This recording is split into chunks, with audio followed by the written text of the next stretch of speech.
For any of you watching or listening to this who maybe are not used to traditional church backgrounds, we have what we call the lectionary readings, which not every church follows, but many of the major churches like the Anglicans and the Catholics, and nowadays a lot of Baptists and the Uniting Church, many of those churches follow a pattern of readings that a group of scholars and teachers within the church set up to sort of take you over 2 or 3 years through the basic material of the old book. And today's readings are quite fascinating because the Old Testament reading is the call of a very famous and much revered Jewish prophet who receives a call from God, as if we believe the story, as I do, as a very young man. Now, on the one hand, I do think that wisdom is something very rarely found in very young people. Knowledge isn't, because there are many young people, probably in high school, that know far more stuff than I do. And with the help of computers and other stuff, the rate of taking in stuff into our heads is quite phenomenal compared to even a century or so ago. But wisdom is knowing what to do with stuff. And one of the traditions in the Jewish and the Christian faiths is that sometimes that invisible, what we call the Spirit of God, comes into personal relationship with someone in such a way that they actually do get wisdoms that they could never get from their education or experience. They are like the lights being turned on in the head somewhere. And in this case, the first of the lectionary readings is a young man who is called by the Holy Spirit and who becomes a very great figure in the Jewish history. Now, when we come to our New Testament readings, the first one from the Gospels is one of the sequence stories of the callings of relatively young men, because we understand some of the disciples were probably teenagers when they first met Jesus, and they were basically all young. And in one sense, in wisdom terms, Jesus had just entered into the stage of wisdom in the Jewish tradition, because you couldn't be a rabbi if you were 18 years of age like you could in our culture. And this particular reading today is from John's Gospel, and we haven't time to go into it today, but it varies considerably from what we call the Synoptic Gospels. That is Matthew, Mark and Luke. It's quite a different order, and the story is different. And for those that want to be critical of the old book, they love to sort of nitpick about the conflicting data. I want to say that I'd almost like to focus on and concentrate on some of those differences, because sometimes the differences are more important than those things that are similar between the passages. Now, last night, fairly late, well, reasonably late, certainly after tea, I sent out a message on Facebook to say what I was going to talk about today.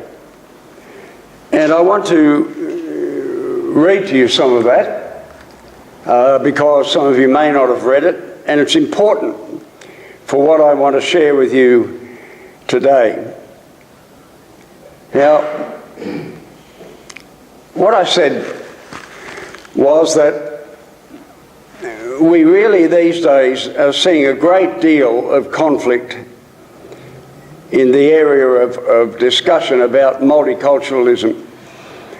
And one of the things that has really moved me very much in recent days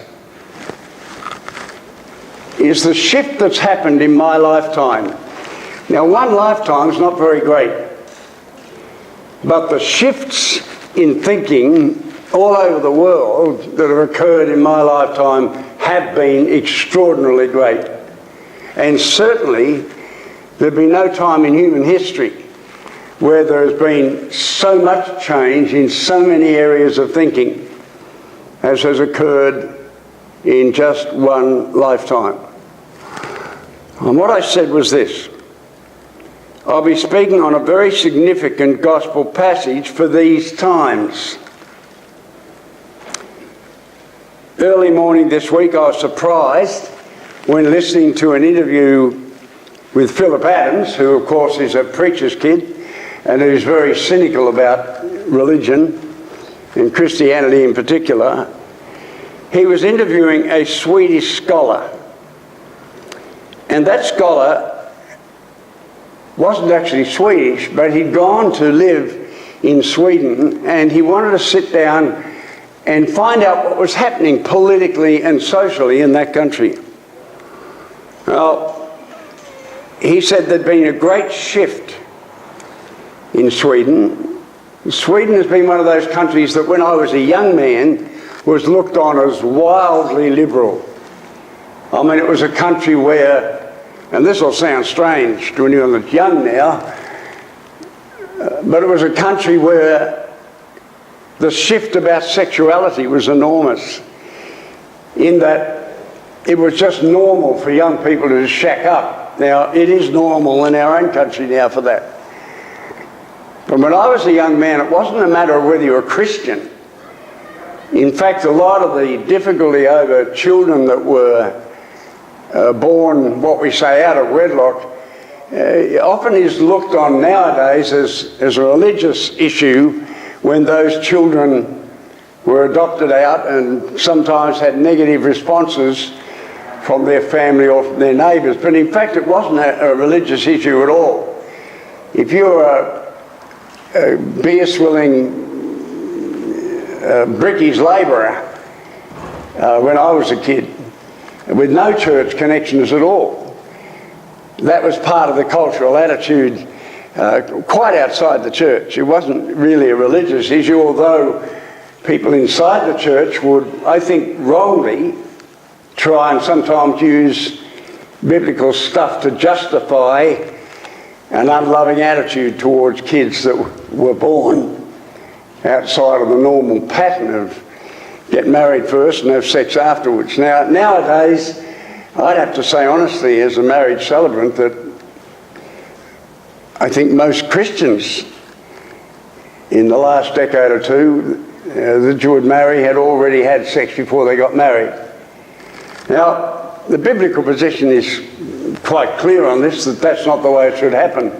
That intimacy of that sort should happen after we make a commitment. It's not a matter of try before you buy.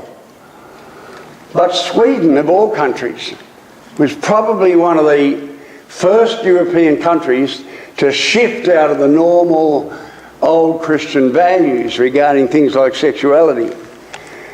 Now, fascinatingly, today's readings, the first one they call the young prophet, the second one they call the disciples to follow Jesus, and the third one, some statements from one of the great scholars of the early church, St. Paul, in which he does actually talk about sexuality and calls us to a disciplined pattern that today certainly wouldn't be common in most of our Christian countries. But what this man said was that Sweden was still a very open country towards fairly free approaches to living. But one thing has happened in recent times, and that is that Sweden has gone, what we would say politically, very much to the right. And there is a growth of concern in Sweden about the loss of what has been traditional Swedish culture because of the great movement all over the world now of people fleeing from countries with quite different backgrounds to European countries. And the fear in places like Germany and Sweden has been the fear that our culture might get lost because of all of these people coming from outside. So there's been a move towards nationalistic right-wing attitudes because of concern about multicultural threats against the tradition. Now you might wonder what it's got to do with the Bible readings today. Well, it's got a lot to do with them, and I will explain that in a minute. But I've decided overnight that in actual fact this is such a huge subject that I'm going to at least have to spend the next Sunday that I preach in working further through this issue from a Bible point of view.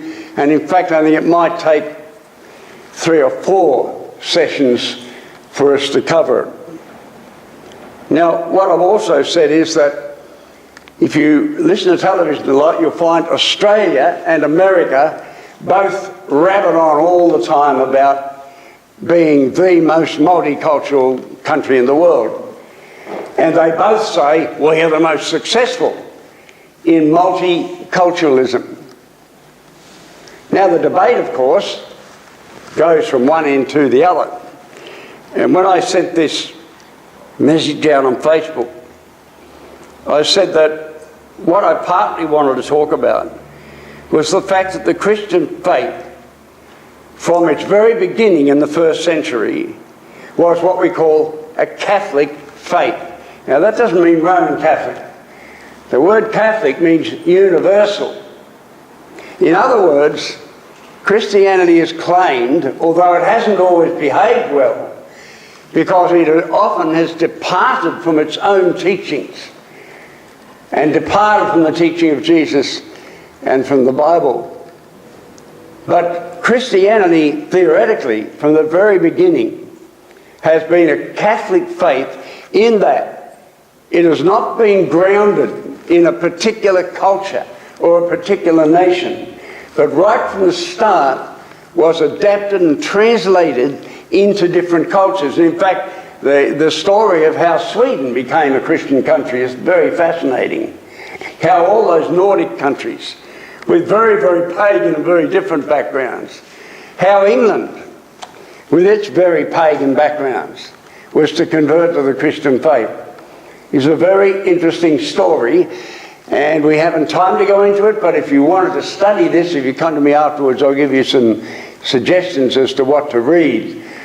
But some very good scholars, including the professor of missional history in Yale University, who replaced the great and very famous Kenneth Scott Larcheret, is a black African ex-Muslim who's now the world expert on the history of the growth of mission around the world, which is very fascinating in itself. And he has written a number of books describing how the translation of the Bible into different languages so drastically changed the values and the shape of nations without necessarily changing much of their basic historical culture. But their values and the way they lived very much changed. Now, one of the things I found when I put this out was that I asked the question, does Jesus claim to be unique and culturally universal, belonging to all cultures? Does this really fit our modern multicultural understanding? Now, for us in Australia, the issue of Aboriginal culture and its Dreamtime stories and our biblical missional history is a very controversial and difficult one to work through. It's also intriguing that for those of us like myself and like Bruce that have spent a good deal of time with our Indigenous people, it's been surprising, despite some of the awful history of the way in which sometimes missions have not really followed their Bible, they've been more inclined to follow the political direction of the nation, how in spite of that, there has been really such a positive attitude towards Jesus amongst Indigenous people. Don't have time to go into it, but it's certainly a fact, and a surprising one, all over our country. Is the call to conversion a relevant thing? I mean, today's readings have a bunch of people being called to follow Jesus. Now, is it right to do that? The Jewish faith, for instance, is not a religion that particularly goes out to evangelise and to bring people into Judaism. In fact, it'd be true to say that the process for a Gentile to become a Jew is almost off-putting. It's not made easy. It's made very difficult indeed to become a Jew, if you want to. And any of you watching telly in the last week or two may have seen a program where a young Aussie lad with some Jewish connection had to go through that process to become fully a converted Jew. But Christianity, from its very beginning, has been missional. It seems to respond with the words of its leader saying, "Go into all the world." And in actual fact, the language basically leads us to a word we know now, ethnic. Go to every ethnos. In other words, not just to nations, but to every tribal type group. Go into all the world and preach the gospel to every ethnos, to every ethnic group. How is it then that this strange religion, born out of very closed and tight Judaism, becomes a massive movement that passes through Greek and Rome and all sorts of cultures in just a few centuries, and is quite remarkably embraced by very, very diverse cultures? Is it relevant to us today? And I said I put this up not to start an argument, not to have people begin to fight John Smith over what he said on Facebook, but just to say if you wanted to come on Sunday morning and you were free, I wanted to talk about this from our lectionary reading of the story of those disciples. Now, the other thing I wanted to say was that it was extraordinary to see how quickly last night I received, I think it's close to 100 texts to say this is good, which can sometimes not mean much. Sometimes it just means it's someone that follows you on Facebook, and it's easy to look like you're really interested in them by just ticking the box, and you haven't even read it. In fact, I've tested some of these where I've put in fairly lengthy bits, and within moments people have ticked it to say it's good, and they couldn't have possibly read it in the time it took for them to tick it. So I have no illusions about that. But one of the things I did find was some thoughtful and very diverse responses. And I want to read just a few of those to you. And as I say, we'll need a few messages on this to cover it. But it's important for you to hear these. One person said to me, because it was a note about Sweden, and Sweden as once a very Christian country. I mean, some of those northern countries we don't know much about in Australia. You hear people saying that, for instance, Finland has one of the finest educational systems. And then you'll find some Australian going on the ABC and saying, oh yes, well they don't have these private religious schools, so we need to get rid of religious schools. Of course, anyone that says that shows they know nothing about Finland. I went to Finland some years ago and spent some days with a bunch of students from ordinary high school, and they'd gone on a camp for a week. And at that finished camp, they spent that week studying those great religious statements that we call the catechisms. And they were learning off the catechisms. You ask a question, like, who is Jesus? And there's a lengthy answer or whatever. But in this catechism study, they were preparing for their graduation at the end of the year in their secular school. And instead of having a school dance or a school drunken party on the Gold Coast, like we've set up in this country, the Finnish kids have a week studying the catechism so that for their graduation they have hands laid on them so that they will be confirmed in their Christian faith as part of their normal graduation in secular school. So most people who make these stupid statements about no religious schools in Finland have no idea. In their very fine educational system, the Christian roots are that deep in that country, and that's so in Sweden too. Now the sad thing is that as the sun is setting on the Christian faith, and as all sorts of other ideas through multiculturalism and other means are flooding into those countries, what's happening now is that many of those kids get confirmed and then don't bother to ever go to church again. So we need to wake up to the fact that it doesn't mean that the kids in high school are all getting converted to Jesus. But still, it's very interesting. That's how deep the Christian values are in the Swedish culture. So these are some of the messages I got back. One said this: it's not just Sweden, unfortunately. It's happening all over the European countries.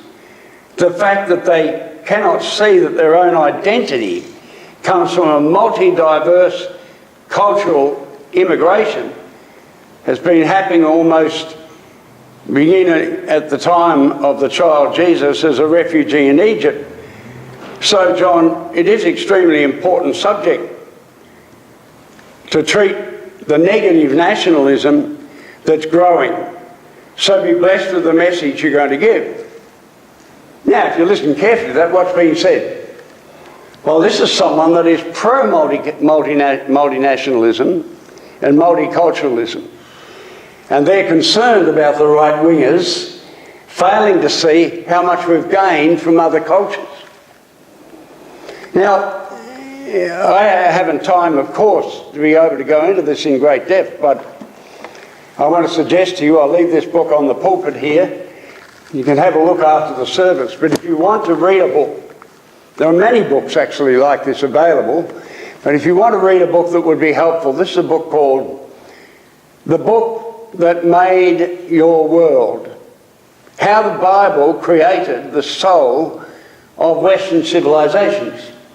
Now, it's intriguing because it's written by Vishal Mangalwadi, who is an Indian philosopher who'd come up through Indian philosophy and religion and ended up converted to the Christian faith. But it's a very interesting book.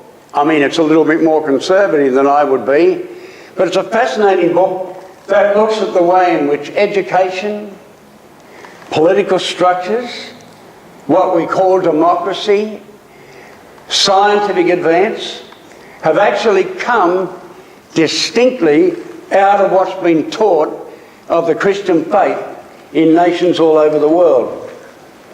Now, you won't get that impression if you look at secular television these days, but he's done massive research on it. That's a book. If you doubt that, I'm suggesting to you that the great values of Western culture that are in fact the magnet that are drawing so many people from other non-Christian cultural basics to this country and to England, to Germany, to the Scandinavian countries, that what is drawing them are the distinct values we get from Jesus and from the Gospels and from the whole Christian message. Now, I make it clear, sadly, when you read the third reading we had today, you find Paul talking to a Christian church, telling them they shouldn't be into prostitution and telling them they should behave themselves sexually, which is interesting because it means right from the start some of these cultural battles existed in the Christian church.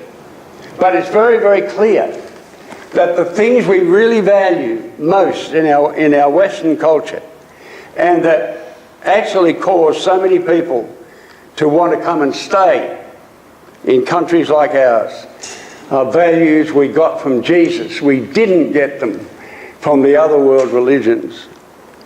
So he goes on and he says, or another message says, globalist governments want to control every aspect of your life, to no longer be a human with rights. Marxism, unprincipled men want to destroy the Christian faith. They claim they only need to brainwash one generation. America is in peril. We must turn back to God. Globalist governments want to dehumanise humanity. God blessing on this, John Smith.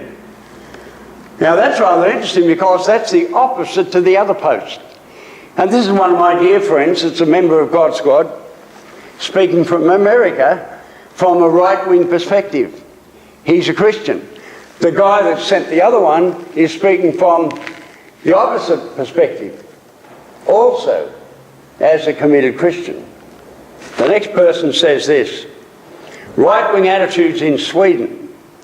The shift is only natural as thousands of women and girls get sexually harassed and even gang raped by these immigrants. Here in Sweden, sources say that 96% of the perpetrators are immigrants. Now, there's another dear friend of mine who's living in Sweden at present, and he's very, very much to the right.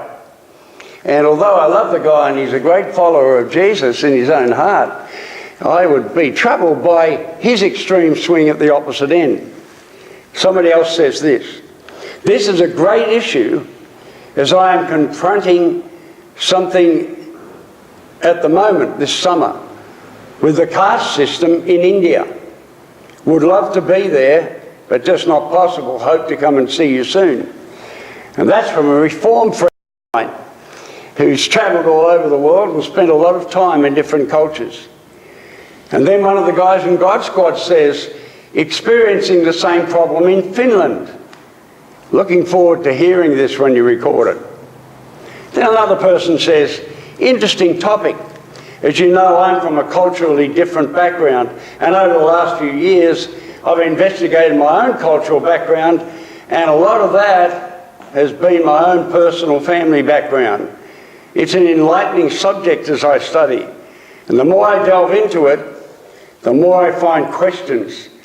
I wish you all the best this Sunday exploring this subject. Then somebody else says, if ever a time of urgency about social division in so many parts of the world where hatred is spreading its ugly spider legs over issues on same-sex, political parties, political correctness, racism, race baiting, and even in our government where politicians fail to lead, is a time now come to somehow stop the rot. Only God can save us from ourselves and the future of our kids. Then somebody else says, yes, we need more of this to access this or those topics which enabled, although unable to attend, it needs to be made universal. And then someone says, this is a great issue, as I'm confronting something at the moment. And then somebody said, my next book, this is an author, on Papua New Guinea, deals with this issue of the body of Christ being Western or national or international. It must be local theologically as well. Now I just read you those, and they're just a few of many of the messages that came through. This is an issue for many of us. Maybe some of us have just closed our minds on it.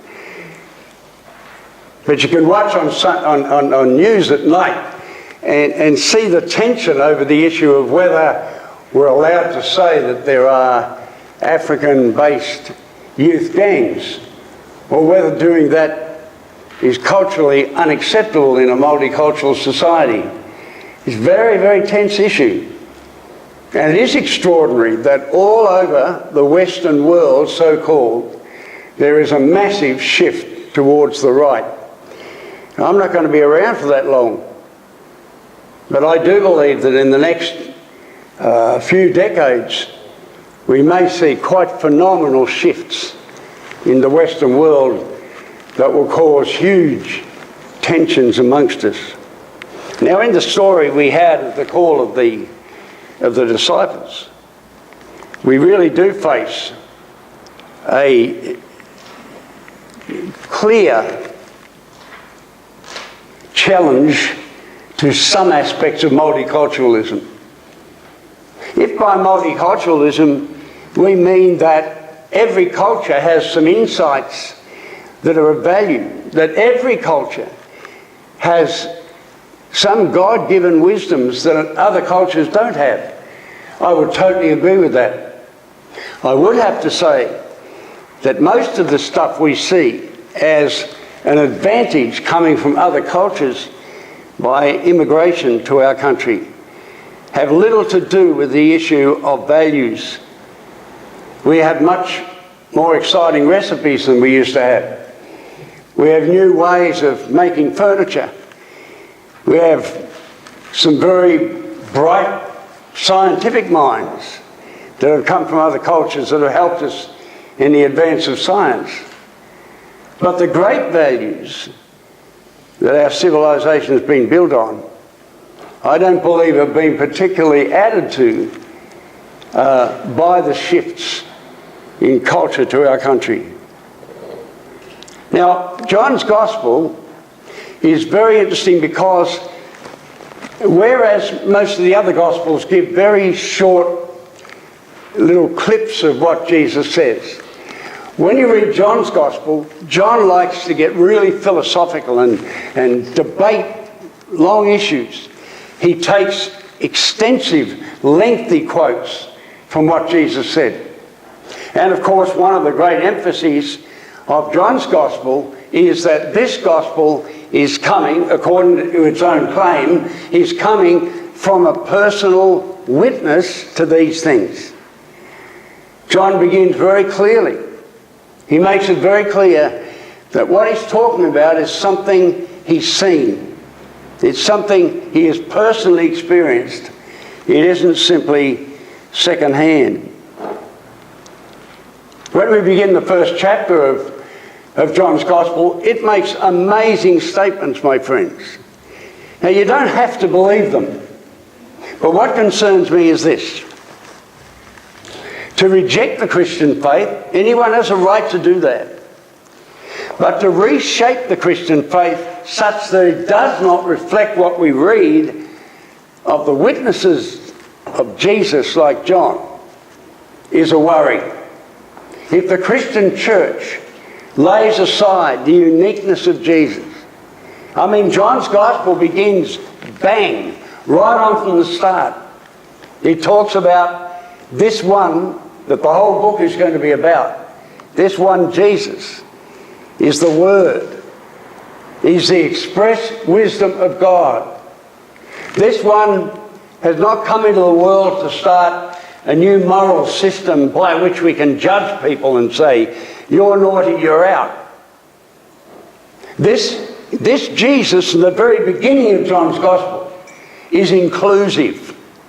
I mean, it's kind of interesting, isn't it, in our story about Philip and Nathaniel, in the reading we had today, when Jesus finds Philip and says, come with me, follow me. In that little story, we have a statement, we've found the one of whom Moses wrote about, that's a long time before, in the book of the law, and who the prophets also wrote about. He is Jesus, son of Joseph from Nazareth. And the result, of course, is that one of these guys being called to Jesus says, can any good thing come out of Nazareth? So it's fascinating that so early in the first chapter of this gospel, we see the expression of what we call prejudice. It's part of the human experience. And if you read the Gospels and you follow the ways of Jesus, there is no place for a prejudice that locks anybody out. Nazareth can be a place of God's grace as much as anywhere else. So, one of the things that is very, very clear throughout the Gospels is that the Gospels give us a God who is inclusive in the sense that God says, doesn't matter who you hang out with, doesn't matter how naughty you've been, doesn't matter what your worldview is, doesn't matter where you've come from, doesn't matter what city you live in, doesn't matter whether you're in a nice house or you're living homeless on the street. It's clear God says, I love you and I invite you to become one of my friends and be transformed by my power.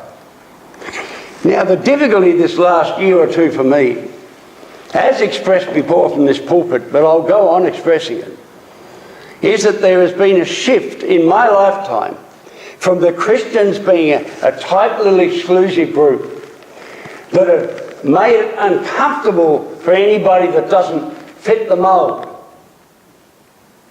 The church has appeared to be an exclusive club. But in my lifetime, what I've seen is, strangely enough, the church in large, in general, has shifted the other way. So that I'm finding lots of Christians who are very, very troubled to ever make any strong, exclusive statements about Jesus. Because they believe if they do that, they're ruling people out. Now, remember, if any of you went through Sunday school, I think all of us in Sunday school learnt that wonderful verse in John chapter 1, where he says, God so loved the world. God so loved the world. Every ethnic group, every person in the whole world, God loved. God so loved the world that he gave his only Son, that whosoever believed in him should not perish, but have everlasting life. Then the next verse, which we're not used to hearing much of, thanks mate, we don't often hear the next verse quoted, but the next verse says, he did not come into the world to condemn the world. Now, a lot of people have said, especially from my dad's generation, the church as the great moralistic group that condemns everybody that doesn't agree with them. Now, according to the Gospel, to John's Gospel, he says, he did not come into the world to condemn the world, but he came into the world that through him we might all be saved. So this is the thing we've got to hold in tension, folks. And the problem is that the multiculturalism is so strong in many of our Western countries now, demands of us that we must not conflict with people of different worldviews. But you can't follow Jesus without conflicting. I mean, if we take our third reading and it calls us to sexually responsible behaviour, what am I going to do if my friends or my kids or anyone else is going to say, try before you buy and do whatever you feel like doing? I mean, am I going to just say, well, if God really loves us all, well then it's really just up to you, mate, do whatever. No, I wouldn't do that if my kids were going to run across the road in front of a truck. Why? Because I love them. I would call to restricted behaviour for the sake of saving them from being run over by the truck. And somehow or other, it seems that we find it hard to hold the tension between truths that do bring tension by the very nature of what they're saying. If I'm going to say God loves us all, yet I'm going to say God judges us for our wrong behaviour, can I hold those two truths together? Now, as I said, the passage today introduces that problem of human conflict over prejudice. Can any good thing come out of Nazareth? And in fact, the story of the gospel and of the growth of the church is a story basically of a marginalised group who go out and affect the whole of the Roman Empire in seeking to lead people to this person, Jesus. Now, you don't have to believe it, friends, but what we read here is Nathaniel says to Jesus, and Nathaniel was a good bloke. Jesus said, he's a real Israelite. There's nothing false about him. So Nathaniel is not some easy take that can be converted to whoever comes with a nice smile and knocks on the front door, like we sometimes get from some proselytising people. No, he's I want to check this out properly kind of bloke. And so it says, how do you know me? He says to Jesus. How do you know my name? How do you know about my character? When you make a statement like this about me, how do you know I'm true blue? I'm fair dinkum. I'm the kind of bloke that won't just swallow anything, but will look into it. And Jesus says, I saw you when you're under a fig tree before Philip called you to say, hey, come and meet Jesus. Now, right at the beginning, chapter 1 of John's Gospel, the Christian church, right at its foundations, begins with evangelism. Come and see Jesus, mate. He's the real deal. Right there, chapter 1 in John's Gospel. That's given to us. So we're given a clear run that the Christian faith is meant to be a faith we pass on to others. And in fact, a few people like St. Paul might get converted by a miraculous thing, as many of us saw hippies get converted back in the 60s and 70s when they had visions in the middle of drug trips and all sorts of things like that. But most people come to Jesus because somebody they trust and know says, hey mate, it's really changed my life, you need it too. It comes from the advertisement of satisfied customers. That's at the very core at the beginning. So when we get to the end of the Gospels, and we have Matthew saying, Jesus said, go into all the world and preach the gospel, proclaim the gospel, lay it out there for everybody. Preach the gospel to every ethnos, every ethnic group. Now, what the gospel is about is not about our language. It's not about our basic culture. I mean, if I say to my friends in Islam, I've read the Quran, which I have in English, they respond, oh, can you speak Arabic? And I say, no. And they say, well, you haven't read the Quran. You've read a commentary of the Quran. And they are true fundamentalists in a way Christian fundamentalists aren't, because they'll tell us to read the authorised version that was, written 1,000 years ago, but was not in the original language. But the Muslims are consistent, because they're saying God spoke to our prophet, and he spoke to him in one language, in the Arabic language. And therefore, if you want to know what God says, you must see exactly the words God said in the Arabic language. Now, I believe there's such diversity in the cultures of the world that if we were to truly understand the Bible fully, we'd need to be able to read it in every language on earth. Because all languages have different little ways of expressing things that other languages don't have. But the Christian faith, from its very beginning, is a faith to be translated into every language and every style of culture. It doesn't mean there's a Christian cookbook. It doesn't mean that there's a certain cultural eating habit. I mean, St. Paul faced that. Remember, he challenged the Christians. He said some of them are fussy about what you eat and what you can't eat. And he said that's not the way it goes for the Christian faith. God has given all these good things. Let's not do anything to stumble anybody else. But there's no cookery book for God's people. The things we find from other cultures can bring great richness to us. Because if we're all made in the image of God, then there are little slivers of light from God in every culture and every person. But what John's Gospel begins with is to say to us, there is one person that's been sent into the world to save us. Muhammad did not die for me. Jesus did.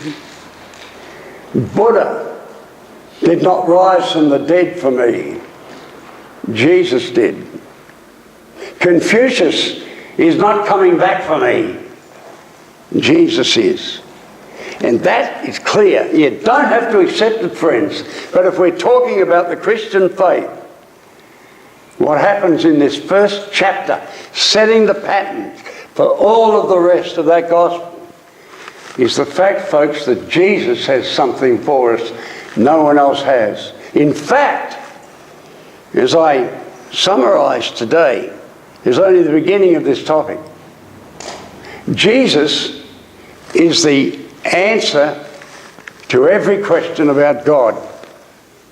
If you're a theologian, we'd say Christology, the study of Christ, is the most amazing and significant element of religious inquiry. Jesus, according to the New Testament, is the express image of God. I've said it before, I say it again. God has spoken to us in many ways, through prophets and many others, says the writer to the Hebrews. But in these last days, he has spoken to us through his Son. There is nobody else that is the Son of God. And so as we come to the end of our passage today, Nathaniel, the bloke that's not prepared to take easy answers, the one that asks questions, and any religious group that stops you from asking questions has got a problem. We need to ask questions. We need to challenge what we're told. And this man, the challenger, says, "How do you know me?" Jesus said, "I saw you under that tree."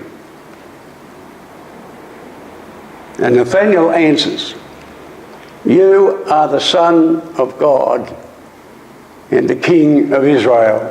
To us that don't come from a Jewish background, we can't get the force of this. The King of Israel is a pointer to the dream the Jewish people had that one day God would come and visit in person. And according to John's Gospel, Nathaniel sees that Jesus is exactly that one that was promised by the prophets. And so he says, Jesus says, "Do you believe just because I told you I saw you and you were under the fig tree?" And Nathaniel thinks it's a bit of a miracle. Jesus just saw him and knew who he was. But this isn't about miracles. Jesus says, "You will see much greater things than this." I'm telling you the truth. You will see heaven open and God's angels going up and coming down on the Son of Man. And so Jesus is saying that the relationship between heaven and earth, between us and God, is centered in this one person, Jesus. And if you're to be Christian, you can accept pagan eating habits. You can wear all sorts of beautiful caftans. You can do 1,000 different cultural things. You can fit into hundreds and hundreds of cultures around the world. But one issue for us is that God so loved the world, every ethnic group, that he sent his Son Jesus, not to condemn us, but to open up the way so that the angels, as it were, would go up and come down. That the door between us down here and God up there, whatever that means, has been opened through Jesus. And the ones the angels descend upon to affirm this is Jesus. The angels come up and down the ladder, as it were, and of course that goes back to images in the Old Testament, doesn't it? The images of Jacob and the ladder and the presence of God way back then. The issue, my dear friends, I believe is this. The Christians themselves are very confused in this country and all around the world at present, because we know we are meant to love everybody. But we have become very confused by the arguments of multiculturalism as to whether loving people means you can't conflict in your understanding of life and its meaning. But if you're to follow Jesus, we've noticed in last year's lectionary readings again and again and again, and Jesus is the author of ultimate real love, but he also is the centre of constant conflict of ideas. You can't do it the Jesus way and do it the way that many in our own country want to follow today, or that many in most countries around the world today want to follow. In the end, we either believe it or we don't. I am the way, the truth, and the life. No man actually can come to the Father except by me. Now, the issue of how it is that the gospel can be translated into diverse other cultures and take on different outward expressions and forms is an issue we need to deal with in weeks or months to come. But we need to start with the firm foundation.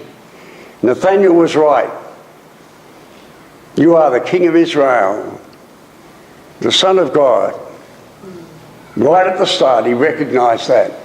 And the small band of followers from that day on, or from just before that day on, become the evangelistic team that actually shaped the whole pagan world over the next few centuries, creating a Christianity with many different cultural forms, many different images, many different social patterns, but all committed to the person of Jesus. And I guess the final answer is this. One of the things that's said in the scriptures is, if you want to know, come and see. Now that leaves us with a challenge this morning, my friends. Because if our lives are not lived in the ways of Jesus, but we profess to be Christians, then the more we tell others that they ought to become Christians too, the more we'll actually put them off. Because they'll smell hypocrisy and they'll say, you're telling me to love? And look how spiteful you are towards your own family or your next door neighbour or someone who's a different colour to yourself. And so in actual fact, to evangelise, if we do not walk in the ways of Jesus, is often going to be very counterproductive indeed. It'll put people off the faith if we proclaim a faith that we don't live, that we don't express in our own lives. On the other hand, my friends, there is no greater way to evangelise than to live a life in such a way that people want to know, hey, why is it, mate, that you don't go under when that pressure hits you? Why is it that you love your neighbour despite your neighbour being as nasty as he or she is? Why is it that you seem, in the face of opposition and trouble, to still feel positive about life? And when people ask those questions, and we can say, come and see for yourself, because that's what's in the passage. Come and have a look yourself. You want to know whether Jesus is real? Then let me take you to him and see what it will do for your life if you're really committed to him and to his ways. Lord Jesus, we thank you that you didn't come into the world to condemn the world, Because, Lord, there's enough bad stuff in every one of us that if you were to do that, we'd all be lost. We thank you that from the very beginning, even before you appeared, the angel had brought the message that this baby was to be called Jesus, Saviour, for he shall save his people from their sins.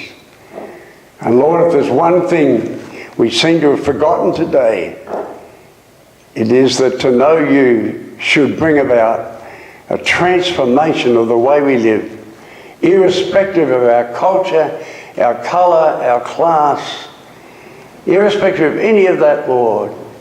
If we open our hearts to you, you with the Spirit of God enter within us, we will think differently, we will speak differently, we will behave differently because of the power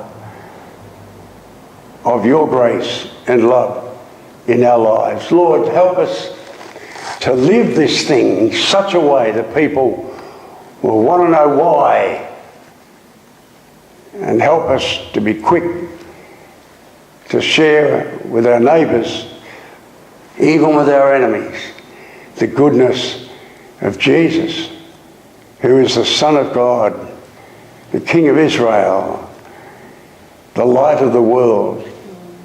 We ask this, Lord, in your name, as we thank you for the little simple feast that we have, where we take that bread and remember the story in the Gospels of when you went to the cross and your body was battered and beaten and your blood was shed.